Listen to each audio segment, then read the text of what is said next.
Hi everyone. So what I wanted to do today really quickly is just talk to you a little bit about what I'm doing personally nutrition wise in order to adjust to this new lifestyle of kind of staying in the house, making sure that I continue with my progress. So just before all of this went down, I just finished a bulking phase and I'd taken my calories up really high to about 4,000 calories a day. And the plan was to kind of gradually decrease my calorie intake as time went to make sure that I saw sustainable fat loss and continued progress there. Now, I've had to adjust that quite drastically, largely due to the fact that I'm not moving as much as I was before. So I was training anywhere from 4 to 8 clients a day, moving around the gym very consistently and being very active. And I just can't sustain that right now staying at home, which means the amount of calories that I'm burning is substantially less than what I was doing before, which is going to require adjustment if I want to kind of continue to progress my fat loss. Now, there are a few kind of key things that I'm focusing on in order to make sure that we continue to see progress in that area.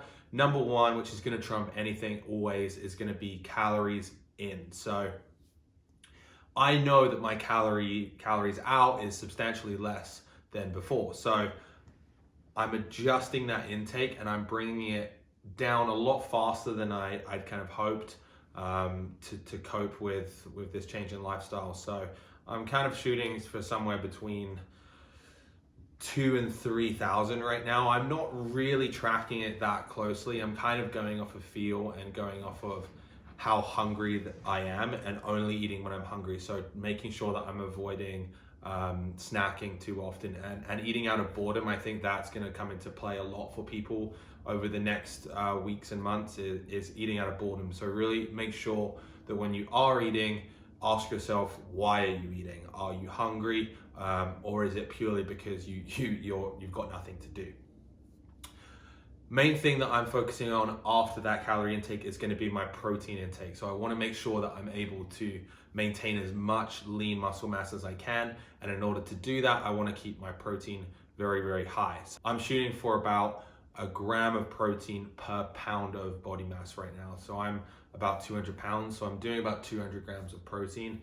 That's definitely on the high end of things, but I would rather be safe than sorry. There's not really any indication of negative side effects from eating too much protein. So I would rather eat a little bit too much than too little in this instance right now. Now, the majority of the calories that I have taken away have been from carbohydrates.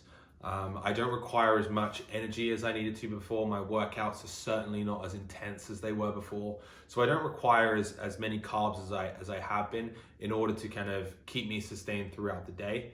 I don't typically recommend anything like keto or anything like that to my clients, but I do think in this particular instance right now, I think this is a great time to try out the ketogenic diet if you haven't done it before. Remember, number one thing when following a nutrition plan is going to be sustainability. So if you can sustain a keto diet and if you think that's something that will potentially fit your lifestyle, I do think that now is the time to try that. Personally, I'm not. I enjoy carbohydrates way too much. I just wouldn't be able to sustain a ketogenic diet. However, I am going very low carb. So I'm kind of going as close as I would personally go to keto. But I do think there is a place for it, especially right now. So those are kind of the main things that I'm focusing on. I'm bringing that calorie intake down. I'm keeping my protein very high, and I'm bringing my carbohydrate intake down. And in light of that, I'm adjusting my fat intake and bringing that up a little bit. If you guys have any questions, feel free to send me a DM. I've also got a nutrition guide that is available to download on my website. It's absolutely free. Just follow, there's a code in the description there. And then also don't forget, I have my at-home workout plan, which requires absolutely zero equipment and is available as well to download for free on my website.